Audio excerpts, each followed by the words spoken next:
बस सब सुनाने लगे। मैया बताती है कि अगर अपनी इच्छा पूरी करानी हो तो कब?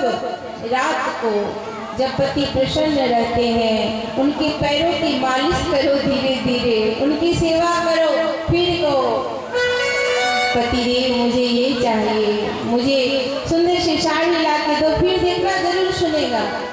पति पत्नी का जो संबंध है ये बड़ा अनमोल संबंध है।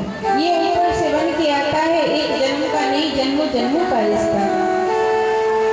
कहा कि अगर पत्नी बुरी भी है, फिर भी झगड़ालू भी है, फिर भी पति झगड़ालू भी है, फिर भी एक दूसरे के साथ हमेशा सामंजस्य बना के रखना चाहिए। कैसे? तुकाराम जी की पत्नी बड़ी झगड़ालू थी, हमेशा झगड़ा करते रहती थी। एक दिन किसी शिष्य के यहाँ पूजा करा के आए तो ईख मिला था, 2-3 ईख मिली थी, गन्ना जिसे खाते हैं, तो लेकर आ रहा था। तो रास्ते में किसी ने मांग लिया तो संत व्यक्ति दे दिए। एक गन्ना बचा, एक ईख बचा, घर लेके आए।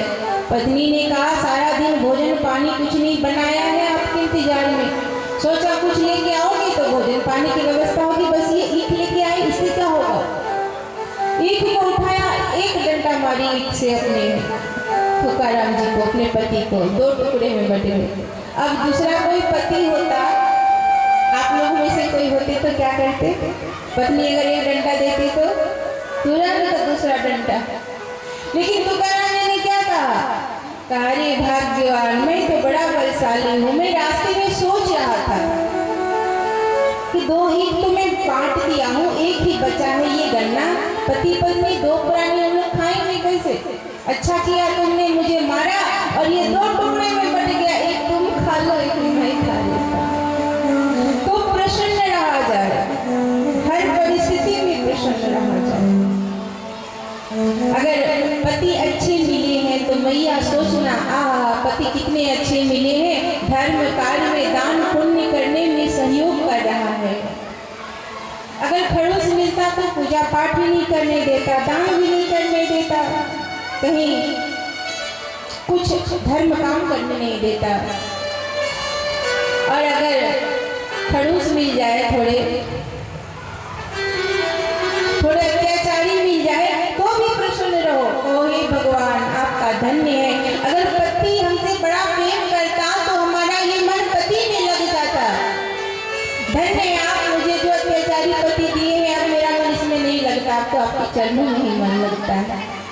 बस ये विचार अपने मन में रखिए, पत्नी अगर खड़ूस मिले तो उसमें भी भगवान को धन्यवाद कीजिए।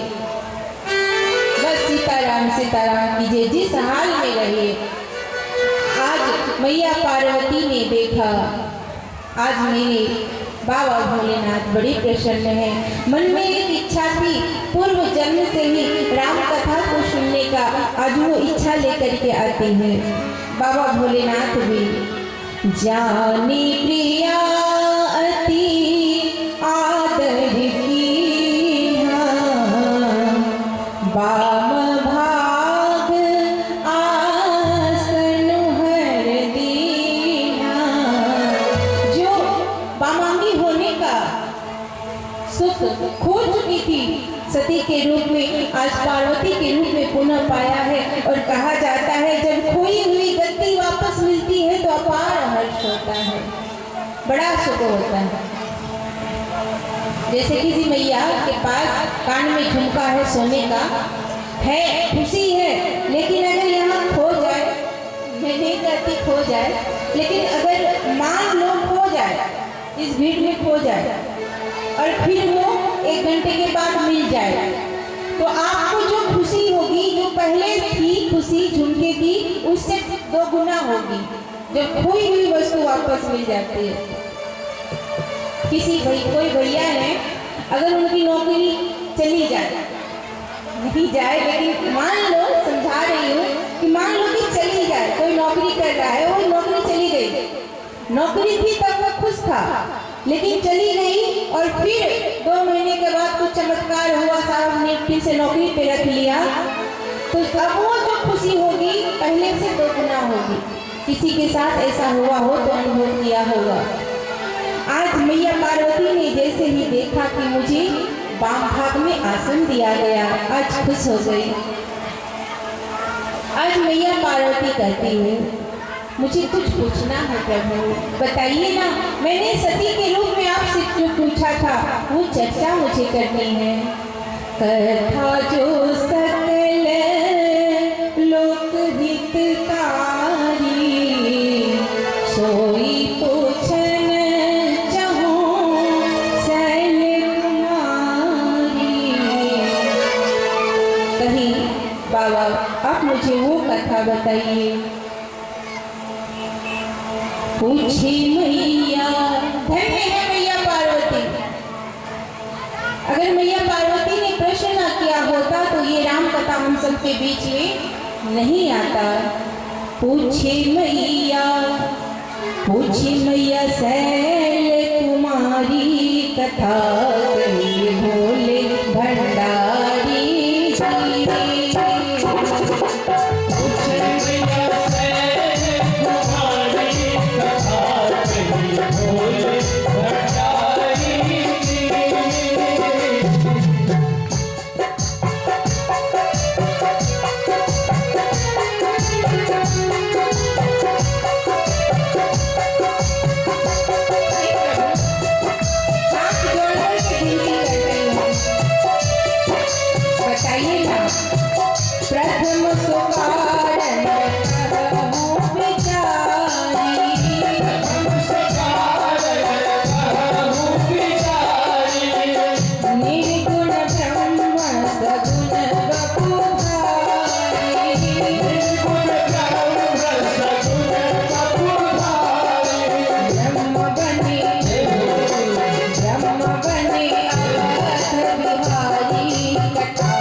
बताइए जिसको आप दिन रात जपते हैं।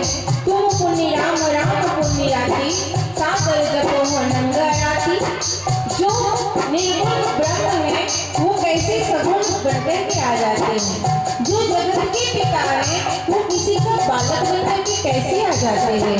जिनके चरणों की रज को पाने के लिए योगी मुनि ऋषि युगांतर तक करते हैं फिर भी नहीं प्राप्त कर पाते, फिर वो किसी राजा के पुत्र बन के कैसे आ सकते हैं। हे भगवान, मेरे मन में अपार संदेह है, कृपा कीजिए ना, मुझे मेरी अज्ञानता मिटा दीजिए। आज मैया पार्वती कहती है, दोष कवन राज तजे सरकार।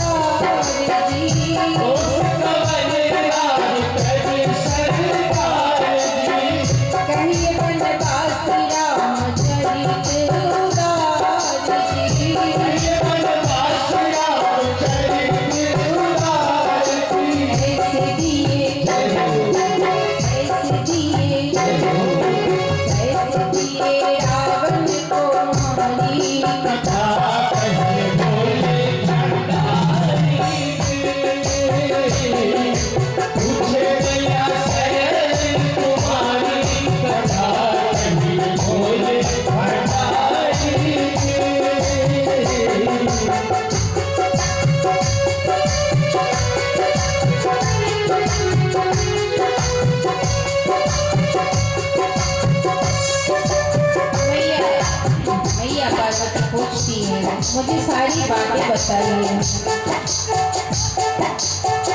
राजा रामचंद्र जी कही प्रभु लीला, राजा रामचंद्र जी कही प्रभु लीला, मेरे नाथ शंभु सुख शीला, मेरे नाथ शंभु सुख शीला, कैसे धाम गए हैं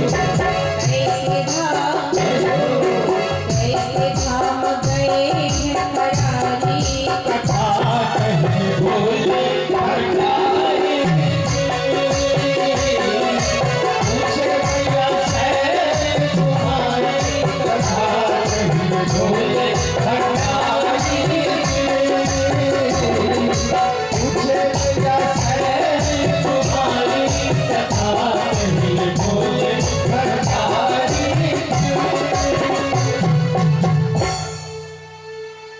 मैया पार्वती ने प्रश्न किया, बताइए मुझे, जो जगत के पालक हैं वो किसी के बालक कैसे बन जाते हैं? जो परम अखंड ब्रह्मांड के नायक हैं वो किसी के यहाँ एक राजा के पुत्र बनकर के कैसे आ जाते हैं? मुझे सारी बातें बताइए। जैसे ही प्रश्न किया है मैया पार्वती ने, आज मन में राम जी की छवि आ गई। हय राम चरित सब आए, प्रेम पुलक लोचन जल छाए। आंखें आंसू से भीग गई। बाबा कहते हैं, धन्य है आप, धन्य है। धन्य धन्य गिरिराज कुमारी, धन्य धन्य गिरिराज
ऐसे जरूर बोलिएगा, रोज रोज सिखाना पड़ेगा क्या?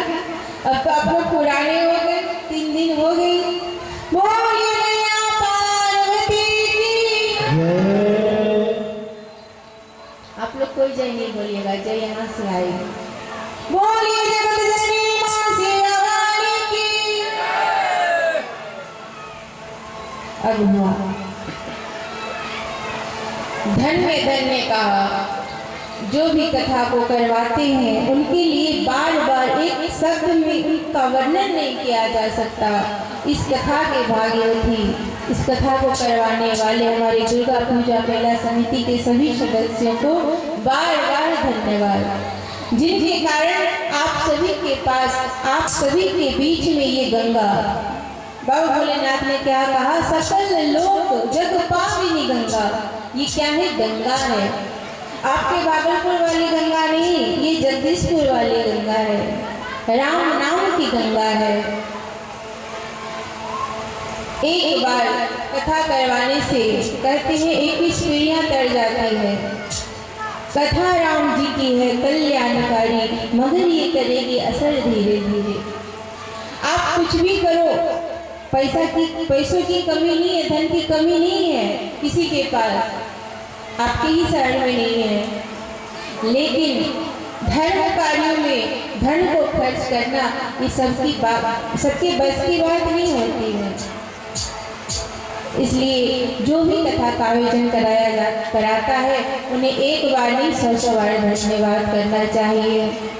आज मैया पार्वती का धन्यवाद किया का धन्य धन्य गिरिराज कुमारी, तुम समान नहीं को उपकारी। जैसे ही राम का नाम सुना आज बाबा पुलकित हो गए, हृदय रोम रोम आज पुलकित हो गया। किसी के बारे में जब चर्चा होती है तो वो व्यक्ति आपके घर में बाद में पहुंचता है, पहले उनका जो स्वभाव है वो पहुंच जाता है। अगर मैं यहाँ आप लोगों से कहूँ